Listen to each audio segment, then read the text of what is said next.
Hello, everyone, and welcome to today's program with journalist and author Larry Tye. I'm Ari Goldstein with the Office of the President at the Museum of Jewish Heritage, a living memorial to the Holocaust in New York City.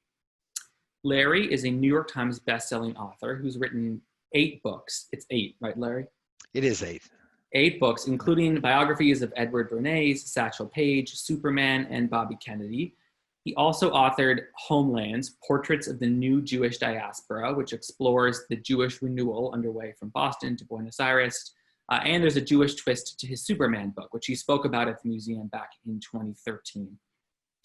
From 1986 to 2001, Larry was an award-winning reporter at the Boston Globe, where his primary beat was medicine.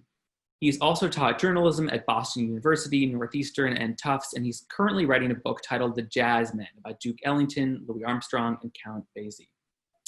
But we are here today to talk about his most recent book, just out last month, Demagogue, The Life and Long Shadow of Senator Joe McCarthy. It's a fascinating look at McCarthy, drawn from new and exclusive access to his personal and professional papers, and especially to transcripts from McCarthy's closed-door hearings. Interestingly, the book was inspired by Larry's last book on Bobby Kennedy, who got his start under McCarthy. So I would really encourage you all at the end of today's program to go out to your local independent bookstore and buy the book. Hopefully you'll be interested in learning more. But we'll get into it as much as we can today. Please feel free to share questions and comments in the chat throughout the program, and we'll weave them into the conversation. Larry, welcome. Great to be with you, Ari. So just as famous as McCarthy is McCarthyism. It'd be great if you could start by telling us how the man turned into an ism. So I'd like to take everybody back, if you would join me, to February 9th, 1950, and the setting is what McCarthy and his staff called Wheeling, West by God, Virginia. And it is the night of Abe Lincoln's birthday, when Republicans all across America get together to raise money for the party, to raise enthusiasm, and to hear from a prominent member of the Republican Party. And if you were a big deal senator back in 1950, you got invited to places like New York or Boston, Chicago or Washington. When you were Joe McCarthy, a backbencher who looked like he was destined to become a one-term senator, you got invited to a backwater like Wheeling, West Virginia. And he showed up there that night, and I don't know how many of you who are tuned in today were alive then, but it was at a moment when America was, if I had to pick a single word, the word would be afraid. We were afraid that we had just watched nationalist China turn into red China.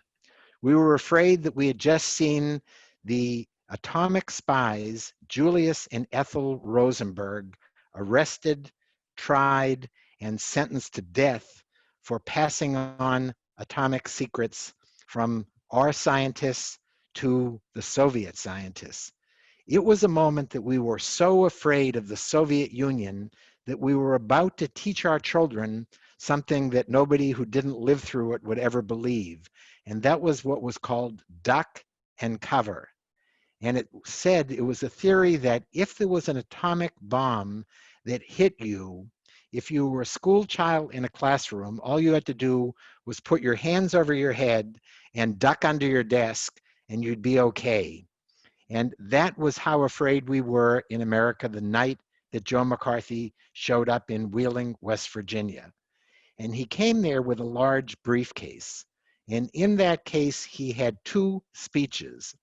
One was a snoozer on national housing policy, which is something he happened to know a little bit about. And had he delivered that speech that night, Ari, you and I wouldn't be here 70 years later talking about Joe McCarthy. But instead, he reached deep into his briefcase and he pulled out another speech. And that was a speech that he had never read until he showed up that night in Wheeling. It was written by a journalist and edited by his staffers. And he held that speech in the air and he said, I have in my hand a list of 205 spies. They are people who are in our State Department. They're people that President Truman should have known about. and they're people who could be passing important secrets to the Soviet Union. Now, the truth is, he may have had a recipe for a Lakshan Kugel in his hand. He could have had a list of his best friends in his hand, but what we know is he sure as heck didn't have a list of 205 spies. But it didn't matter. The speech was covered within 2 days on page 1 in every newspaper in America. And Joe McCarthy and the movement that would become known as McCarthyism were off and running, and he never looked back. In the section of the book where you spoke about the Wheeling speech, I had that thought, what might have happened if he had chosen the snoozer about national housing policy. But I have to imagine he would have found his way one way or another to anti-communism or to an issue that had similar power to rile up the nation, given all that we learned through your research about his personality. So his personality was a guy who would do anything, and I want to emphasize that word anything, to get on page 1 like he did and to put himself in a national spotlight. He was an extremely charismatic figure. He's somebody that I would love to have gone out for a beer with and to talk with all night long and interviewed. But he was somebody who was enough of an opportunist and had a little enough sense of any ethical compass that you're probably right that he might have been willing to do anything on any issue to put himself in that spotlight, but he happened to have picked the issue. One of the things that demagogues throughout our history can do almost instinctively is they can sense what it is that makes the public afraid, and then they play to that fear. And they come up with something that looks like it's a solution, and it doesn't have to be a solution, and it almost never is a solution, but they can trumpet it, and they can get the attention that every other politician in America wished they had. Larry, I want to ask you about one of the early incidents that he capitalized on for political momentum, the Malmody Massacre, which has interesting, we'll get further into the question of McCarthy's anti-Semitism in the program, but it comes up quickly in the book when you describe this incident. So walk us through what happened and how and why McCarthy got involved. Great. So I apologize to everybody who's tuned in here. I'm going to take you to some unpleasant places. One of the unpleasant places was the birth of McCarthyism in Wheeling, West Virginia. The second and even more unpleasant place is what Ari just asked about. The Malmody Massacre was something that happened at the beginning of the Battle of the Bulge, which was near the end of World War II. And 150 American soldiers were surrounded near this tiny Belgian town of Malmedy. They were surrounded, they raised their white flags of surrender, and the German SS troops ignored that. They mowed down some of them with a machine gun. They killed the rest either with their rifle butts, or when some troops escaped into a nearby cafe, they burned the cafe down. After the war, when we started looking for war criminals, the perpetrators of the Malmedy Massacre were among the first that were identified and tried and convicted and sentenced to death. There were some soldiers who had actually survived the massacre by pretending they were dead. They helped pinpoint just who had done this horrific crime. So the sentences are handed down. They're part of the Nuremberg, the famous Nuremberg wartime trials. Most everybody in the world accepts the verdict, except for a small group of pacifists in Germany, a bunch of ex-Nazis, and one US senator.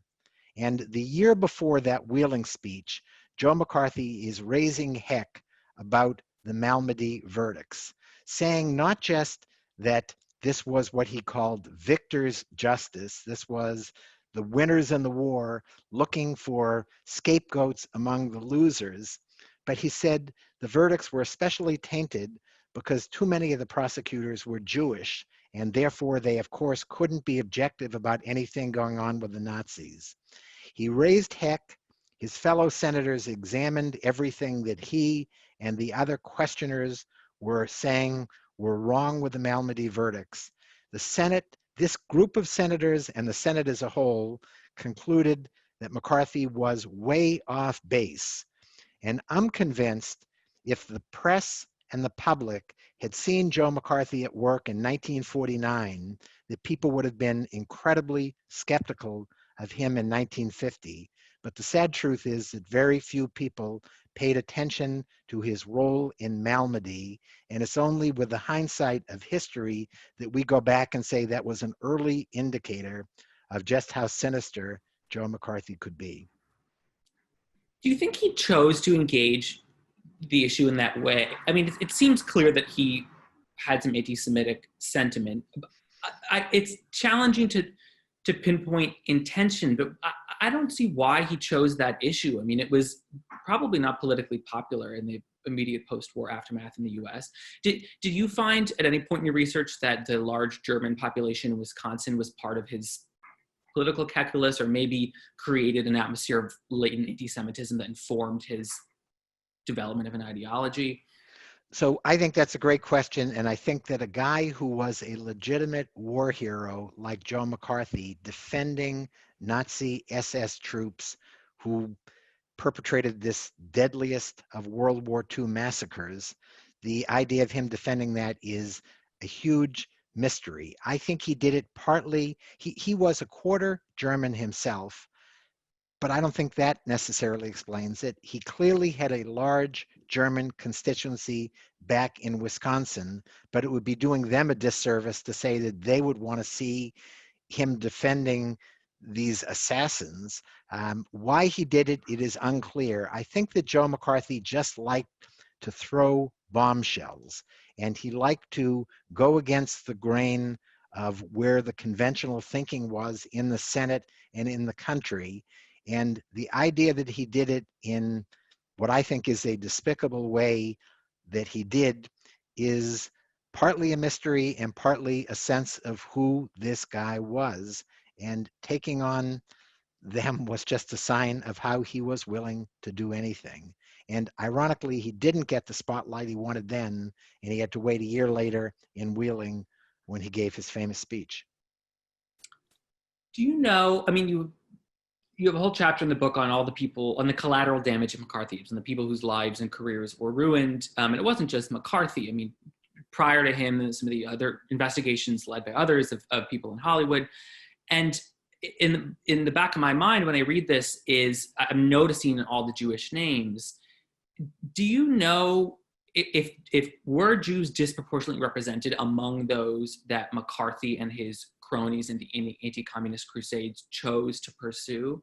Do we have evidence, research on that? So I want to walk you through very briefly my evidence on why I think Joe McCarthy was, in addition to being a red-baiting senator, why I think he was an anti-Semitic senator.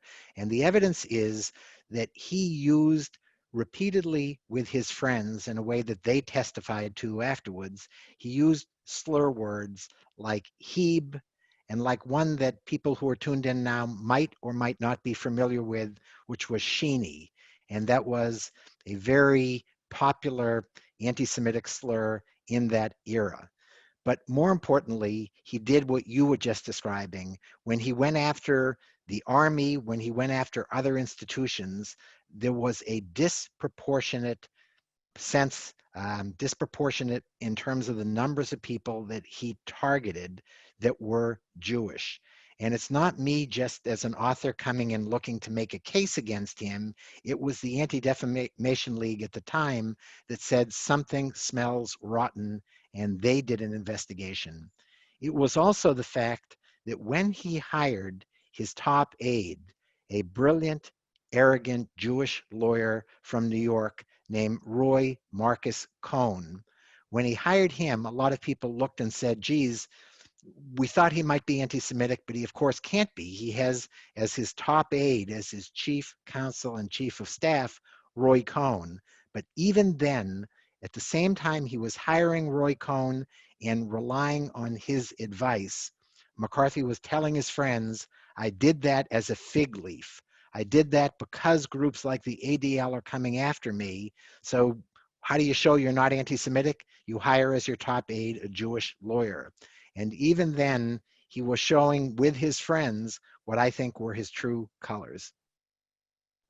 We've heard that excuse before about having a Jewish friend or lawyer to cover up your sentiments. I was stunned by something that you related in the book, where you said that for years friends would recount how McCarthy would pull out a copy of Mein Kampf and say that that's the way to do it. But it sounds like that was maybe him just being provocative or humorous in a twisted way. So any single piece of evidence we'd be talking about, you could say was McCarthy having a distorted sense of humor, but just trying to be provocative. When you add it all up, and especially as you point out, the most insidious was targeting so many Jews. I think that McCarthy thought back then that being Jewish meant being leftist, meant being suspicious, meant being the other, and Jews became one of a number of convenient scapegoats that McCarthy would repeatedly turn back to.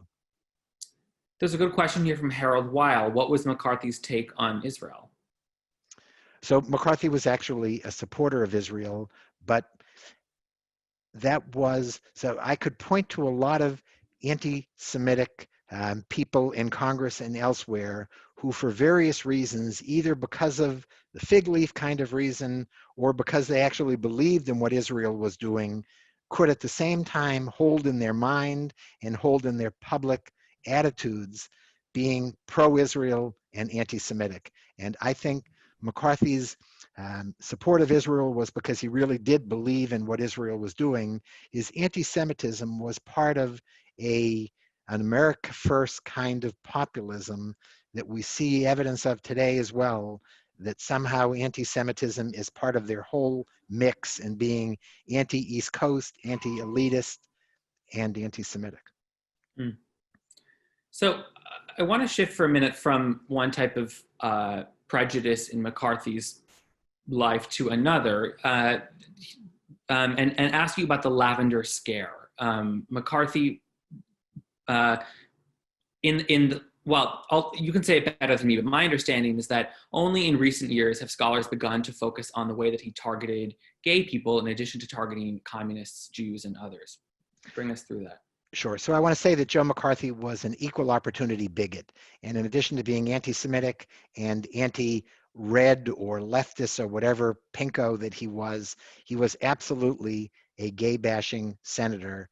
And what he did was, in his hearings, he said that being gay and working for the government meant that you were vulnerable to blackmail by Soviet operatives who were looking for people who had secrets that they could threaten to expose and therefore get them to be Soviet moles. Now, if there was anybody in America in the early 1950s that was subject to blackmail, it was a US Senator named Joe McCarthy, who was a closet gambler, who was a closet, the purveyor of all kinds of smears, and who was, maybe most importantly, a closet alcoholic. And all of that, I think, made him vulnerable to exactly the kind of blackmail that he was saying that being gay made anybody in the government who was gay subject to. And therefore, what he did was call people before his committee, and the same kinds of questions that he asked them, his famous question, "Are you now or have you ever been a member of the Communist Party?" He asked people who he thought might be gay, "Are you now or have you ever been a perverted homosexual?" And he used language that was shocking, that was insulting, and that took on a special sense of being sinister when his top aide, Roy Cohn, we know was clearly gay. And the idea that Joe McCarthy, who people were accusing of being gay, Roy Cohn, who was a closeted gay, were taking on gays and becoming a central part of this so-called Lavender Scare strikes me as an amazingly opportunistic and cynical kind of behavior. But now, the Lavender Scare as a term references also Eisenhower's executive order, which said that you couldn't which resulted in a lot of people being fired from the federal government for being, ostensibly homosexual. But McCarthy wasn't directly related to the signing of the order, but was sort of part of the spirit of the era, right? So what Truman and Eisenhower said when Truman passed his loyalty program, making everybody in the federal government immediately suspect until they had to prove that they were loyal. 5 million people working for the government or applying for jobs in the government were subjected to, we will question your loyalty until you can prove it to us. And programs going after gays in the government, McCarthy was not responsible for them. He didn't sign those edicts, but he helped stir up the kind of resentment that Truman and Eisenhower said helped them put together these programs going after people. And they blamed an atmosphere created by Joe McCarthy, and they said they were trying to head off even more draconian programs. Now, I think that shows a lack of backbone on those two presidents' parts, but I also think that it is true that Joe McCarthy did not originate the Lavender Scare, he didn't originate the Red Scare, but he became the most visible representation of both in that era. It's just so pernicious because it presupposed that if you were gay in the era, it would be preferable to be blackmailed as a Soviet spy than it would be to be open about your sexual orientation. What happened to people who were open when McCarthy asked that question and they said yes, either about communist associations or homosexual behavior? Or having any leftist affiliation in your background that could embarrass you. So for all three of those, what happened was the supervisors back in the government who didn't want Joe McCarthy breathing down their neck found ways to make it untenable for many of the people who came before McCarthy, be they gays, be they Reds, or be they Jews who were being slandered for automatically being Reds. Those people lost their jobs very often and had really difficult times back in their communities. I had a whole chapter looking at what I call the fallout from this, trying to understand what happened to the people who were targeted by Joe McCarthy. And there were three different levels of what happened.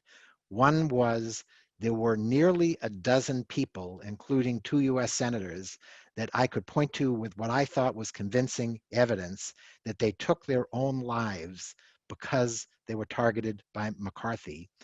There were a second level of people whose careers were in shambles because of what happened to McCarthy and whose family lives were difficult. The kids could be called Reds in school. People were embarrassed to a level that it had a lasting traumatic effect on them, kind of like a PTSD. And then so the first group is a dozen, the second group is hundreds, and there was the last group that I think included millions of people who felt like they couldn't honestly discuss their politics, especially if their politics were left of center. And we see that impact resonate even today, where if somebody doesn't like your politics, all they have to do is brand you a socialist, and that's automatically saying that you are politically unacceptable. And I think a whole level of political discourse in America, having been cut off, can be traced to the Red Scare generally, and more than any one individual, to McCarthy and McCarthyism. The suicides are pretty, they're tough to read about. I mean, Raymond Kaplan and other people who fell victim to this insane moment. There's two questions I want to blend together now. They're both related to McCarthy and the press. Someone asked, what was the role of the press? How much of what he did was covered at the time? And he was such a masterful and interesting manipulator of the press. So it would be great to hear more about that. And then someone else here is asking about the number 205, which he mentioned in his Wheeling speech, and the fact that there isn't proof that he uttered it, and the number would change when he spoke in different places, and why the press allowed him to get away with those kinds of manipulations. Yes. So before we talk about the press, I'd like to just go back for 1 second. You mentioned the name Ray Kaplan, and I think Ray Kaplan captures the sense of what it meant to be a McCarthy target. And I'd love to just tell people, if I can for a minute, Please, who yeah. Ray Kaplan is and what happened to him. Ray Kaplan was a mid-level engineer at the Voice of America. The Voice of America was targeted by Joe McCarthy. One of the things that McCarthy said was that the Voice of America had intentionally put up these big radio transmitters in a place where they were not going to transmit nearly as far behind the Iron Curtain as we had hoped. And what he was saying was that essentially leftists at the Voice of America were trying to sabotage our central propaganda agency, the Voice of America, which was trying to beam news and stories behind the Iron Curtain. Ray Kaplan was petrified that he was going to be called, or he was called before Joe McCarthy, and he was petrified about the prospect of testifying before McCarthy. So Ray Kaplan takes a trip to Cambridge, Massachusetts, to MIT, to talk to the MIT, the brilliant scientists who had helped with the decision on where to site these transmitters. He wants to make sure essentially that they will have his back before he goes before McCarthy. He shows up at MIT that day. He can't find the MIT scientists he's looking for. And as he's leaving the main building at MIT, it's on a busy street called Massachusetts Avenue. A truck driver named, let me see what this guy, Henry Burke, is driving his big truck down Massachusetts Avenue. He slows down when he sees Kaplan getting near the street. Kaplan runs in front of Henry Burke's truck and is crushed and killed. Burke says it was clear a suicide. The coroner says it was clearly a suicide.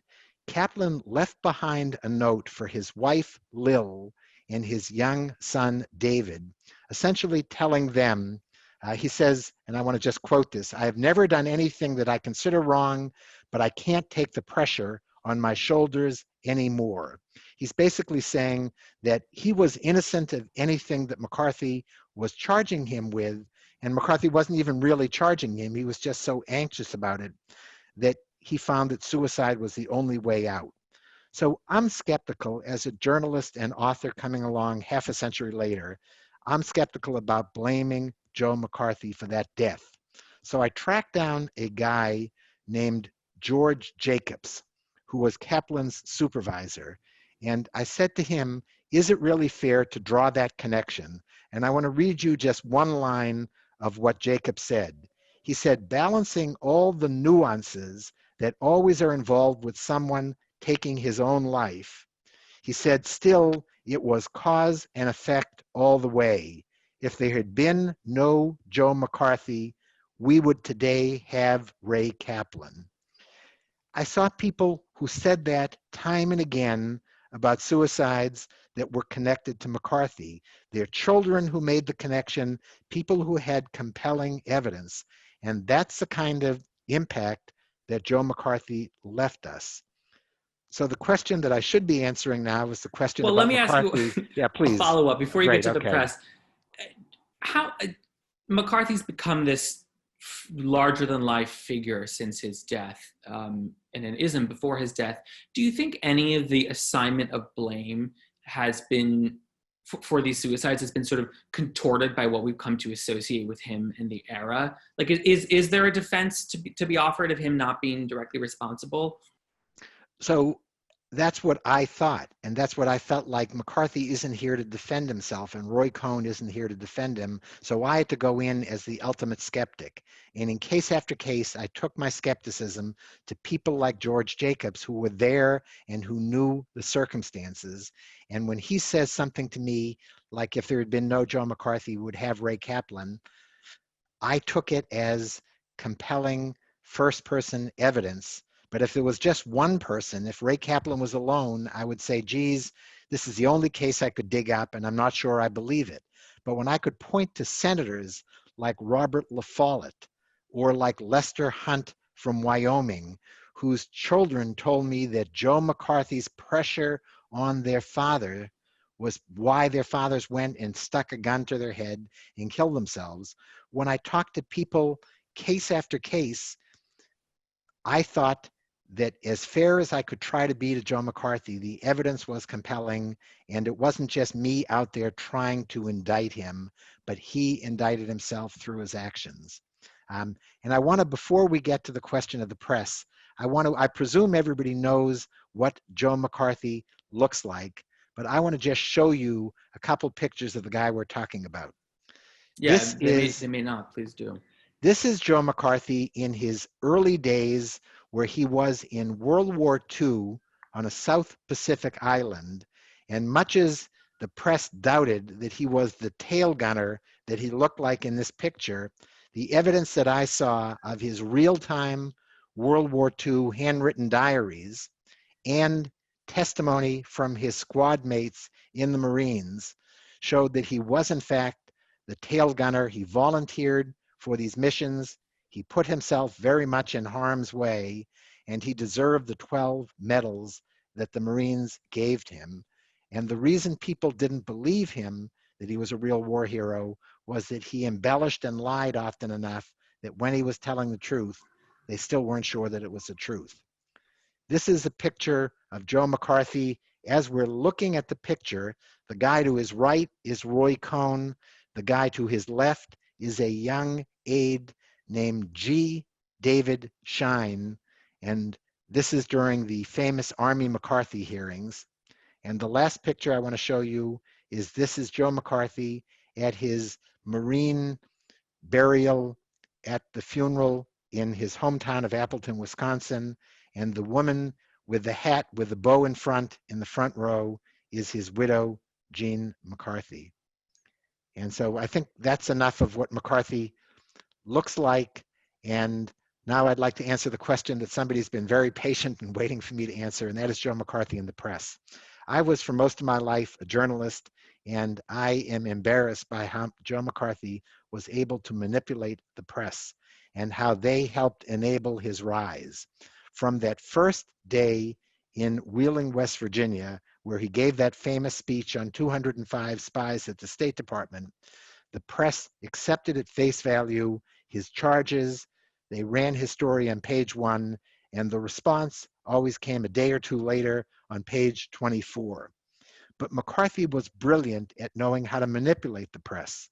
It was not an accident that he picked an outlying place like Wheeling, West Virginia, to deliver that incredibly barn burner of a speech. He knew that the reporters who were there wouldn't know on a deadline who to call at the State Department. The only reporters there in that early speech were somebody from the Wheeling Intelligence or newspaper, somebody from the Wheeling radio station, and an Associated Press reporter. McCarthy was also smart enough to know that even if they had known who to call, if he delivered his speech at dinner time, there would only be 10 minutes for them to file the story to meet their deadlines, and so they wouldn't have time to make that phone call anyway. He charmed the press when he thought that could work. He knew the rules of the press. He put reporters the place they most wanted to be, which was on page 1, so they didn't ask the skeptical questions that they ought to. And in the early days, there were very few brave reporters, but I want to very quickly tell you about one of them. If anybody thinks they know who brought down Joe McCarthy, it is because of a famous movie called Good Night and Good Luck. And that was a movie where George Clooney and other characters gave us a wonderful but distorted version of history. And that movie told us that the McCarthy slayer was a famous broadcast journalist named Edward R. Murrow. That's a great story for Hollywood. It is not true. Edward R. Murrow himself was the first one to admit that he was 3 years too late in taking on Joe McCarthy. The guy who was the hero and took him on in the earliest days was the best read columnist in America back then, a guy named Drew Pearson. Drew Pearson wrote 60 scathing columns in the wake of the Wheeling speech. And for his efforts, when Drew Pearson ran into Joe McCarthy at the hat check room at a famous Washington supper club, McCarthy slapped Drew Pearson across the face and probably would have pummeled him seriously if a famous Quaker peacemaker named Richard Nixon hadn't stepped between the two. So Pearson was saved from being pummeled that day. A couple of weeks later, he got a verbal pummeling in the US Senate, where McCarthy basically said to his supporters, I want you to stop buying hats from Drew Pearson's sponsor. A company called Adam Hats was underwriting Pearson's radio broadcasts. McCarthy threatened to boycott Adam Hats. It worked. Adam Hats withdrew its sponsorship of Pearson. So Pearson suffered financially, he suffered physically, but he had the courage that very few reporters back then had to take on the demagogue named Joe McCarthy. Someone else with courage earlier than most was Margaret Chase Smith, with her 4 horsemen of calumny: fear, ignorance, bigotry, and smear. I thought that was interesting, and also sad to see how much sexism she faced when she dared to speak out against McCarthy. So the occasion was shortly after the Wheeling speech. Margaret Chase Smith and Joe McCarthy had been pals. Joe McCarthy actually offered to put her name up as a nominee for vice president in 1952 if she played along with him.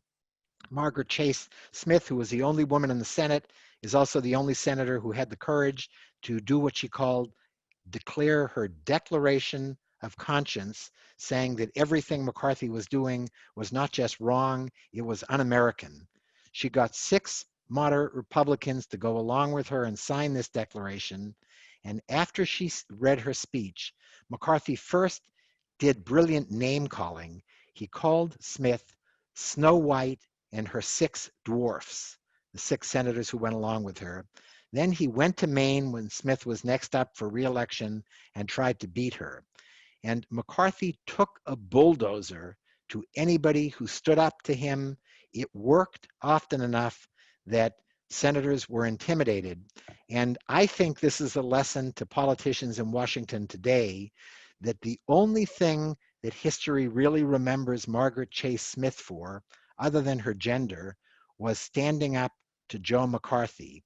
And so anybody who is attempted to stand up to the demagogues of today may know that they could take an immediate beating, but history and their legacy might look at them as a hero or heroine, the same way we do Margaret Chase Smith, the senator from Maine.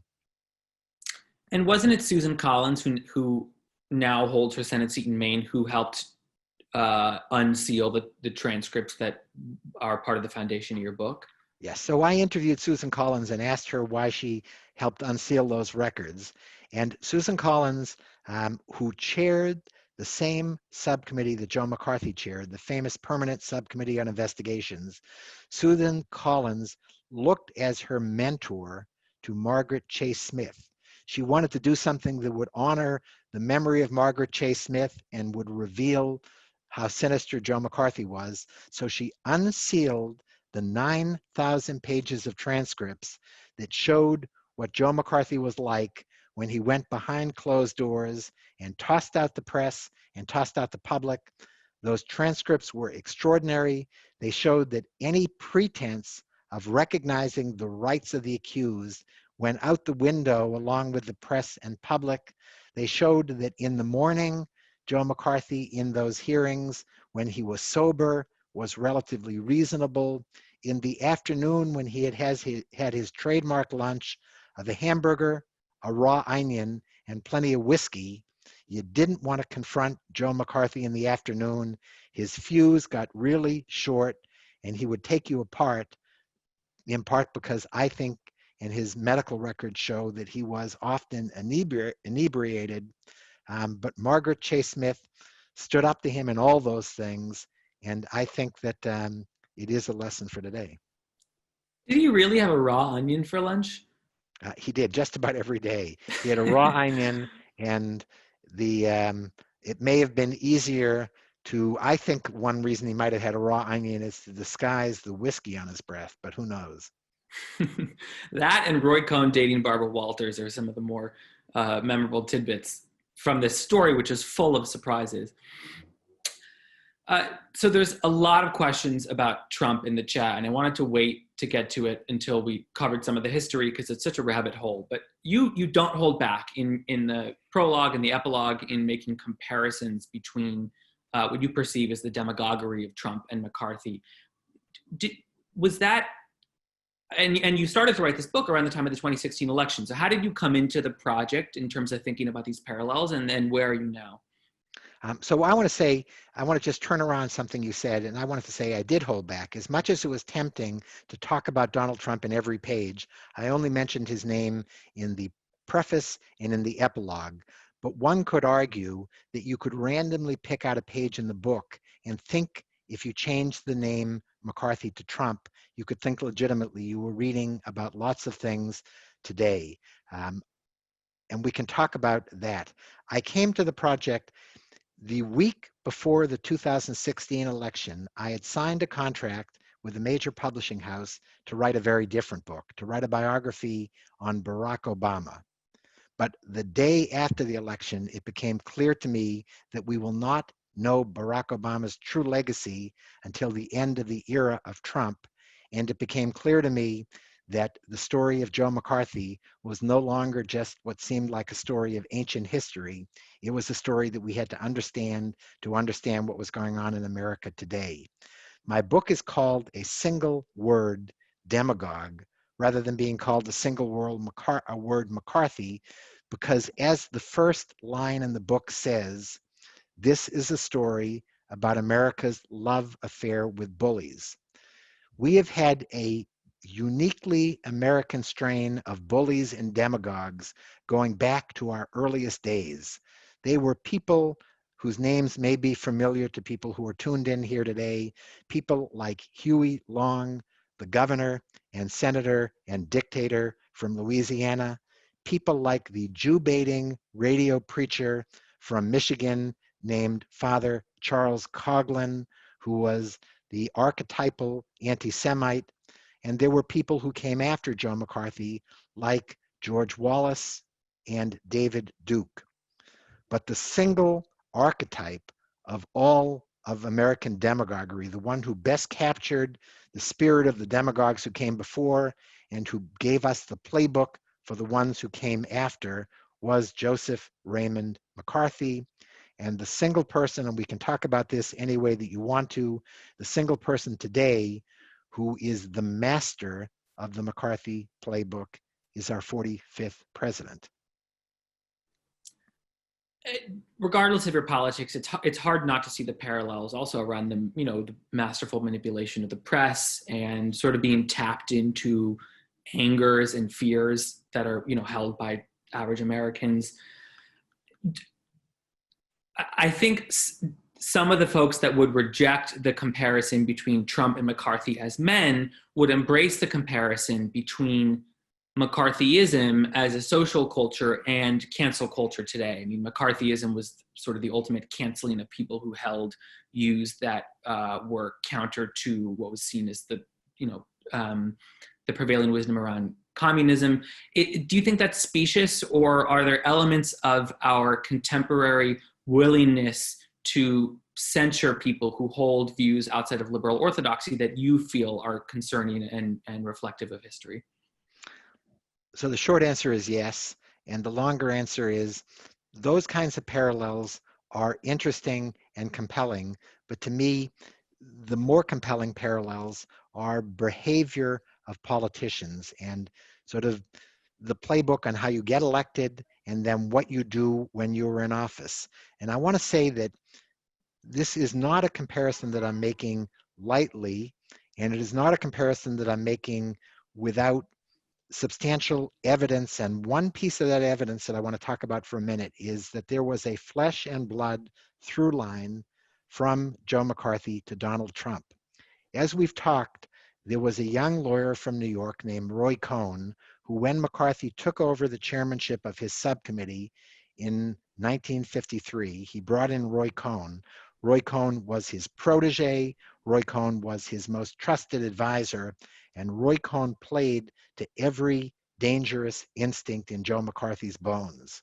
Exactly 50 years later, a young Donald Trump was entering the cutthroat world of New York real estate. His father, Fred, and Donald realized that Donald needed a tutor to help him deal with this new and difficult world he was immersing himself in.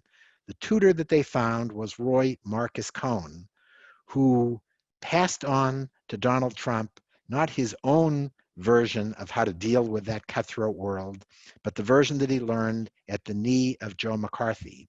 And that version said, when you are attacked, aim a wrecking ball at your opponent. When one of your charges is proven wrong, before anybody has a chance to really diagnose that, lob a fresh bombshell. And when you can't charm the press and the news is bad, attack the newsman or newswoman. I want to read you, I don't want to read much from my book, but I want to read you two quick quotes that I think make better than I can make the case of the parallel, the eerie parallel between what was going on in the 1950s and what was going on in the era of Trump. People might remember what I think was the most famous quote that Donald Trump uttered in the 2016 campaign. He said, and I quote, "I could stand in the middle of Fifth Avenue and shoot somebody and I wouldn't lose any voters." Now that quote was incendiary enough that it made the top of every broadcast in America and the front page of every newspaper. Exactly 62 years before, the famous pollster George Gallup penned a chillingly similar prediction about Joe McCarthy and his supporters. And I want to read you that quote.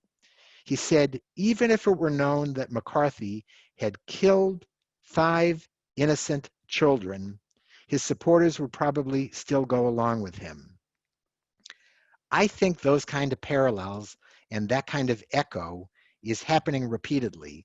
And my book was not an attempt to attack Donald Trump, but the book also can't ignore the fact that there are these parallels and the fact that every time Donald Trump gets in trouble, he says, "I wish I had by my side Roy Cohn." And I think what he's really saying is he wish he had by his side not his mentor, but his mentor's mentor, Joe McCarthy. Do you find that liberals and conservatives in America today have different impressions of McCarthy's legacy?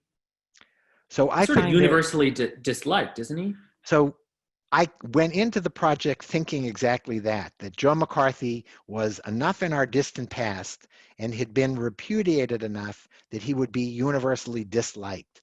But I found an element, the Ann Coulters of the world, who say that McCarthy and McCarthyism are evidence not of Joe McCarthy's sinister ways, but of a smear by liberals on Joe McCarthy.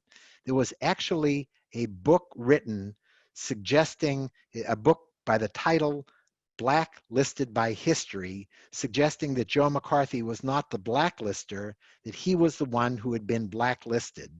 And so I felt that my book was going to try to sort out what was right about Joe McCarthy and what was wrong about him. And I found element after element that showed that he was telling the truth about things that we assumed that he was lying about, and that he was a better guy in many, many ways than we thought he was. And that's why Wisconsin overwhelmingly elected him their senator twice, and why by 1954, he was the second most popular public figure in America, trailing only Dwight Eisenhower.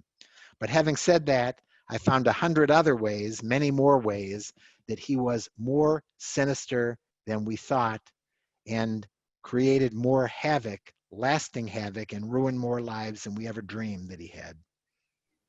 Yeah. I can't believe that about being the second most popular guy. Someone mentioned in the comments there was a new HBO documentary about Roy Cohn, which I haven't had the opportunity to watch yet, but I'm curious there's a lot out there about the characters in this story. What else do you find most interesting and compelling, and what makes your book different? So I think what makes my book different, and that's a polite way, Ari, you're a polite guy. The real question is, why did the world need the 101st biography of Joe McCarthy? And I think one answer is that I had access to materials, for better or worse, that nobody had ever seen. His widow donated all of his personal and professional papers 60 years ago to his alma mater, Marquette University. Those have been under lock and key for that time. Every biographer who's come along has begged the family to let them see those papers. And for some reason, and it is certainly not because I'm charming, but I think maybe because I was enough of a pain in the neck and the only way to get rid of me was to say yes, the family unlocked all of that from me. And they said that they were unlocked as long as I was looking at them. And when I got done looking, they're back under lock and key now. Those were papers that were there that I was looking at for the first time. The hidden transcripts of the closed door hearings had only recently been unlocked. And while reporters had written stories about them, I'm the first one to take a deep dive into those. And the most shocking set of documents that I got that I never dreamed would be made available to me were his military and medical files. And they showed that he did not die of the acute hepatitis that the coroner told us and that the reporters repeated back then, but he died of being an alcoholic. And he had the DTs repeatedly in the last days of his life. And his alcoholism, I think, explains a lot of his behavior as a senator. So if with those 3 new troves of material, I couldn't write a decent book, then shame on me. Well, it's more than decent. I really strongly encourage everyone to read it, buy it from your local independent bookstore or somewhere online and take the time. I mean, there's a lot to learn. Do you recommend the Roy Cohn content that's just come out? Have you seen it? So there are 2 interesting films, and I recommend if people have the time and the patience to take a look at that, because Roy Cohn was an important figure that we have not understood sufficiently. But as much as I think it's important to understand Roy Cohn, I think that he was the intermediary for most of this stuff. And we have to go back to the lodestone, and the lodestone is Joe McCarthy. And that's self-serving of me to say, because I wrote a book on Joe McCarthy, but why look at an intermediary to understand Roy Cohn, as Roy Cohn would himself say if he were here, you have to understand the guy who got him going. We don't have that much more time, but there's 2 questions I really want to ask. One is, you spent all this time with his personal papers. Do you get a sense of his intention, or did he not think in those terms? I mean, I wonder the extent to which the person he became was sort of by accident, or if he really had these deep-seated feelings that compelled his crusade. So I think that's a great question. I think Joe McCarthy was an opportunist. As you suggested earlier, if it wasn't this issue, it was whatever he could throw against the wall and that would stick. And the irony, though, is that he started out as a real non-believer in most of the things that he knew he was making up. And by the end, partly because of his alcohol and partly because he was so lonely, 2 of the only people who were around then who truly believed in his cause at the very end were Joe McCarthy and his wife, Jean McCarthy. And I think he believed in trying to get power and hold on to power, but had very little sense of what he wanted to do with that power when he got it. Does he say any of that in his personal papers? Was he a reflective person? He was incredibly unreflective, and he was incredibly in his insights that he offered us in his personal papers about himself. I kept waiting for the big reveal, for him to say, you know, I didn't believe in any of this stuff. And he spouted his company line repeatedly until the near end. But I want to say something as we get near wrapping up here. I want to say something that while this is a story about one of the most malevolent figures in American history, it is also a good news story. And the good news in this story is that throughout our long history, with the people who came before Joe McCarthy, the people who came after, and Joe McCarthy himself, every time that a demagogue was given enough rope, they hung themselves. And every time that the American people were given the time, they ended up seeing through the bullies that they had bought into. So at the beginning of the Army McCarthy hearings, McCarthy's popularity ratings were at a full 50%. 1 in every 2 Americans thought he was doing a great job. 6 months later, after Americans could watch him night after night, showing himself to be not the champion that they started the hearings believing that he was, but the town rowdy that he looked like in those hearings. By the end of the hearings in August of 1954, his numbers had plummeted from 50% to 34%. The gig was up. The Senate censured him, and McCarthy was all done, even if McCarthyism itself survives to today. And I think we should just say that no one went to jail from his that he had targeted. I mean, there were so many people that he shamed and lives and careers that he ruined, but it was sort of a house of cards at the end of the day. It was. So I think the one thing that anti-communists of the era and communists of the era could agree on is that he did more damage to the anti-communist cause than he did to the communist cause in America. And that is the ultimate irony of Joe McCarthy. Well, we could go on. We should wrap up. But thank you so much, Larry. This is a fascinating conversation and based on a fascinating book.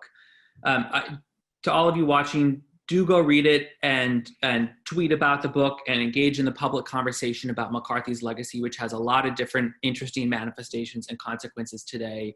I also want to thank you for tuning into a Museum of Jewish Heritage program. Many of you probably know by now, but we're offering programs twice a week, every Tuesday and Thursday during the pandemic. Next week, we have a program on Tuesday titled Gerda 3 Ship of Salvation, about an amazing ship in the museum's collection, which rescued hundreds of Jews from Denmark in 1943. And next Thursday, we have a program called Yiddish Anti-Racist Practice and the Transformation of Jewish Communities, which is also fascinating and very timely. So can I say one last quick thing? This is a self-serving thing, but yes. I want to just say, first of all, that Ari and the museum have been really terrific in putting together this program. And I also want to say, I would not be obnoxious enough to say, go out and buy my book. But I want to say, if you do that, and since I would love to be at the museum right now doing a signing, if you want a signed signature plate, email me at LARRYTYE, my name is one word, at Gmail. Give me your address and I will send you a signature plate. And I also want to say, if you thought this talk and what the museum and what I had to say is worth anything, tweet to your friends about it and it will be up online. And I apologize for interrupting you, Ari, and thank you again for being a great interlocutor here. No, I forgot to bring that up, so I'm glad you did, and that's a very generous offer. We'll send out a follow-up email after the program with a recording today, which you're welcome to share with friends and family, and other information, including Larry's website, larrytye.com, which has a lot of good info. The museum's website is mjhnyc.org, where you can support our work, see our calendar of events, and learn more about this ever interesting period of history. Thank you all again. Larry, thank you, and best of luck with everything. Thank you.